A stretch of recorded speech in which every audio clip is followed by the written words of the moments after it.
বন্ধুরা কেমন আছো সবাই? আশা করি ভালো আছো। তো দেখো আজ চলে এসেছি শীতকালীন এক সবজি নিয়ে। এটাকে তোমরা কি কি নামে বলো? আমাদের এখানে বলে পুঁই মেজড়ি। তো অনেকে অনেক রকম নামেই ডেকে থাকে।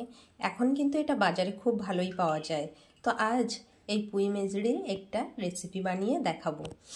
তো চলো, এখানে আমি এগুলোকে ভালো করে দেখো এভাবে কেটে নিয়েছি, মানে গোড়ার শক্ত অংশটা বাদ দিয়ে দিয়েছি। আর এর মধ্যে একটু ঝুরি ঝুরি করে আলুও কেটে নিয়েছি, কেটে ধুয়ে পরিষ্কার করে নিয়েছি। আর এর জন্য লাগবে অবশ্যই কুচো চিংড়ি। তো এখানে কিছুটা চিংড়ি মাছ নিয়ে নিয়েছি। এখন গ্যাসে একটা কড়াই বসিয়ে দিয়েছি। কড়াইটা গরম করে এর মধ্যে বেশ কিছুটা পরিমাণে তেল দিয়ে দিতে হবে। তেলটা গরম হয়ে গেলে এর মধ্যে দিয়ে দেব কুচানো পেঁয়াজ, আর দিয়ে দেবো একটু রসুন বাটা। রসুনকে বেটেও দিতে পারো, কুচিয়েও দিতে পারো তোমরা। এখন এটা একটু নেড়ে চেড়ে ভেজে নেব। এর মধ্যে দিয়ে দেবো চেরা কাঁচা লঙ্কা কুচি।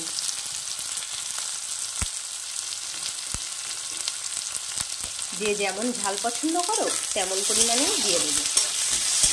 এই রান্নাটা অবশ্যই বাড়িতে একবার ট্রাই করে দেখো, দারুণ হয় খেতে।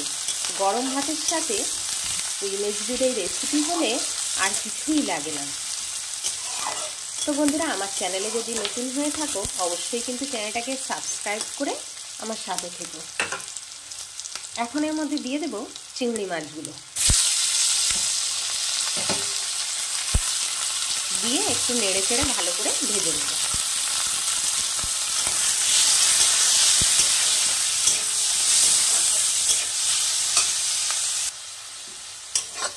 তো দেখো চিংড়ি মাছটা কিন্তু ভাজা ভাজা হয়ে গেছে। এখন এর মধ্যে আমি সবজিটা দিয়ে দেব।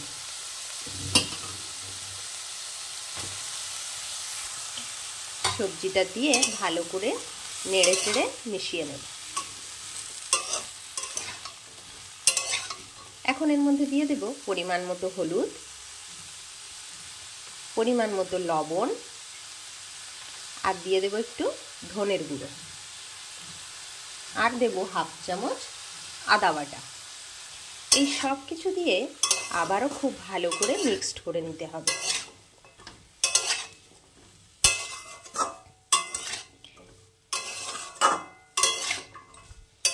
এভাবে মিশিয়ে নিয়ে একটা ঢাকনা দিয়ে ঢেকে গ্যাসের আঁচটা কমিয়ে পুরো রান্নাটা করব। মাঝে মাঝে ঢাকনাটা খুলে একটু নেড়ে চেড়ে দিতে হবে।